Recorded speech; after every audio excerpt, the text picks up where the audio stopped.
Let's go ahead and talk about the things that you should be doing in order to avoid a super bad stress or fracture injury. Number one is obviously overtraining. And the second way of avoiding how to get injured in track is your diet. If you guys want a way to track your calories to make sure that you are eating the right amount of foods, not too much or not too little amount of calories, then I want to introduce today's sponsor. So today's sponsor is an app called Mielo.ai, and this is one of the best food and macro tracking apps that I have ever used ever. Hey, welcome back YouTube. Nico Schultz here, Penn State D1, 800 meter runner.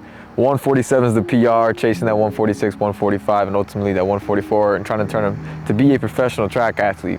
Now, looking at a lot of your guys' comments recently, all of you have been requesting videos regarding injuries and injury prevention. Now, to give you guys some backstory on me, I was injured my freshman year. I had a stress fracture, grade 3, in my shin bone, and it was one of the most painful moments of my entire track career, both physically and emotionally. Just coming in to college, you know, it was my first ever year, and one of the biggest issues that I was having was actually with my diet. See, I had this new coach at the time, and he was under the belief about how you have to basically supplement a lot of your calories, and that he was a big goer on weight. You know, going into college, I was probably like 165, and he was like, once you're at that 145, you know, then you're gonna run 145, right? That was kind of like the belief at the time. And so what I was doing these crazy amounts of workouts, putting up like 40, 50 miles a week, and just working myself to the ground, but I wasn't fueling my body properly. I wasn't putting the right things back into my body. And now there's two things that you can do if you want to get injured. You can undereat and you can overtrain. And I did both of those to the very max. And then ultimately it got to the point where I could barely even walk around without limping, because right here was hurting so bad. It was like a pulsing sensation every single step into the ground. It got to the point where I couldn't even run anymore. So I got the MRI, and then bam, I was out for like 5 months, 6 months. It sucked. And the comeback was one of the most difficult things I had to do. I had to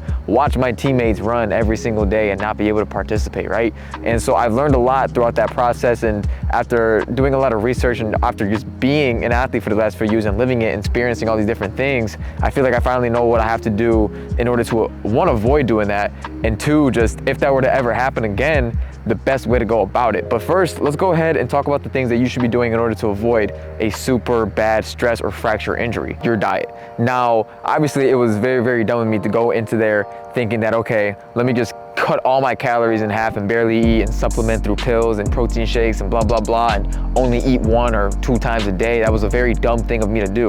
If you want to lose weight, take whatever you're eating and decrease it by like 10%. You know, if you're eating 3,000 to 4,000 calories a day, cut it down to like 2,700, 2,800 calories a day, maybe even 2,500, right? You don't want to take this dramatic jump of like, oh, only eating 1,200 or 1,300 calories a day. You're gonna get ridiculously injured off of that, given that you're an athlete and that you're working out and you're burning all of these calories. Because if your body has nowhere to get that energy from to restore its muscles, restore the bones, it's gonna start eating away at different parts of your body that are vital. It's gonna start eating away at parts of your body that it's not supposed to be eating away at, which is what causes the injury. That's what it was doing to my bone. Once my muscles were fatigued enough and didn't have much more to give, it started attacking my bone, and then bam, the bone injury arises, right? And it was because I just wasn't eating enough. And now it's something that I know that, okay, you have to at least minimum get in like 2.5 to 3 meals a day, plus snacks, plus, you know, getting enough calcium in a day, magnesium, all of that type of stuff, right? But if you guys want a way to track your calories to make sure that you are eating the right amount of foods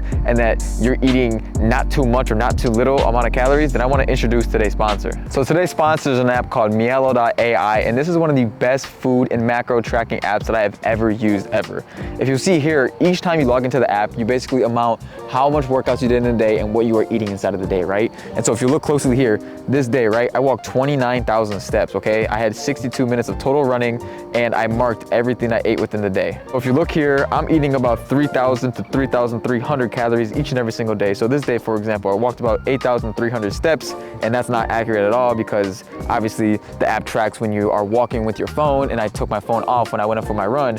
But I worked out for about 60 minutes this day. I marked my workout in here. I ran about 8 miles. So if you look at what I ate for breakfast here, it actually was a takeout order from this one place. It was toast, home fries, bacon, and fried eggs. That was about 980 calories. And then I didn't eat anything else until the workout, which, like I said before, amounted to about 8 miles.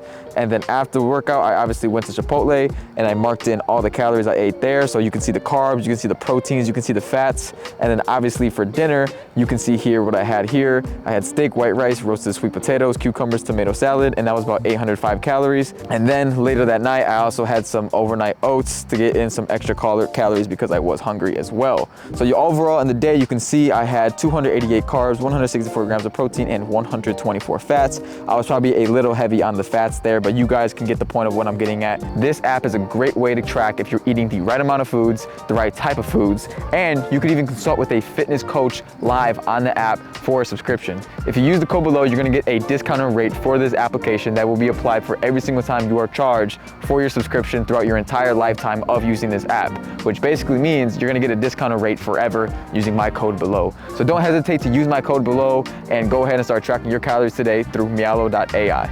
Now, let's say, for example, you're coming into college and your max amount of mileage that you've been doing as a middle distance runner is like 10 to 15 miles a week. If you come into college and your first week you instantly do 40 to 50 miles off rip as soon as you get here, you're gonna get injured. It's just, it doesn't work like that. You have to gradually increase your mileage week in, week out if you wanna be healthy, if you wanna obviously do it in the correct way. You can't exponentially jump to the next level. You're gonna get ridiculously hurt. And that was something that I wasn't used to. I wasn't used to doing that much mileage. And then I came in and bam, I got hurt right away because I was trying to keep up with something that I wasn't able to keep up with. It doesn't mean you're weak. It just means that you're not there yet. And honestly, one of the best things that I should have been doing as an athlete early on was that if a workout is too difficult, drop out. There's no shame in dropping out of a workout because you feel pain or if you genuinely cannot do it. Your body has its own limits, okay? Each athlete, each 800-meter athlete, each athlete in general is different. Each athlete can handle a certain amount of stress inside of their body. Maybe for you, your max amount of volume that you can do in a day is about 3,000 to 4,000 meters. And maybe you're working out with some guys whose max is like 7,000 or 8,000 meters, right? And it's okay to drop out of workouts when you feel pain or overall if you can't do it. Trying to overwork yourself, trying to meet the coaches or the teammates' expectations, that's the number one way if you want to get hurt. Another great way of not getting injured is cross training. That is something that I have a lot of experience in because I was hurt so early on. Things from swimming, things from doing the bike, the rowing machines. There's so many different effective ways to cross train and get your heart rate up and maintain your fitness while you are hurt. Another really cool thing was that when I was hurt, so it was my left shin, obviously right here, right? And I was still able to go to the weight room and do right-legged exercises. And now there's a theory that if you are doing exercises with your right leg, some of the fitness still could carry over to your left leg. It's pretty weird, it's pretty crazy to think that doing work in your right leg could carry over, but scientifically they say that it does also affect that as well. The worst thing that you could do while injured is just sit around and do absolutely nothing. Now I get it, some injuries, if you have a traumatic injury, cause you to be sidelined for that amount of time, cause you to not be able to do anything at all. But most injuries in track and field, you are able to at least do some type of fitness, some type of exercise to keep your heart rate up and obviously take your mind off of the injury. But overall, cross training is a great way to get your mileage up without having to deal with the force going into the ground and back into your leg. But the last and the most important way to avoid injury in track and field is overall just sleep. If you are messing around late at night and if you're going to bed at around 1 to 2 a.m. and trying to wake up for a 7 or 8 a.m. class and you're only getting 5, maybe even 6, sometimes even 4 hours of sleep, overall, you are going to be cooked when the time matters.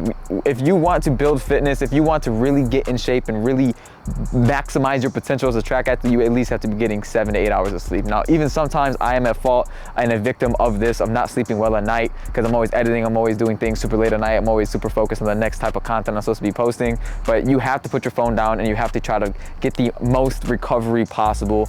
Listen, you can kill a workout, you can have a great diet, you can take care of yourself in any way possible, but if you're not re-sleeping and you're not allowing your body to catch up with the work that it is being put through, you are never gonna reach that new level and you are gonna stay stagnant throughout your entire career. So make sure that you are utilizing sleep and it's not something that you are underestimating, because sleep is super important and sleeping good is like a superpower in the sport of track and field, especially for track and field. You can get away in different sports with having no sleep, but in track, it's you versus you and you versus that clock. So if you wanna win, if you wanna get to that next level, do those things that I just mentioned in this video. Thanks guys, and I'll see y'all next time.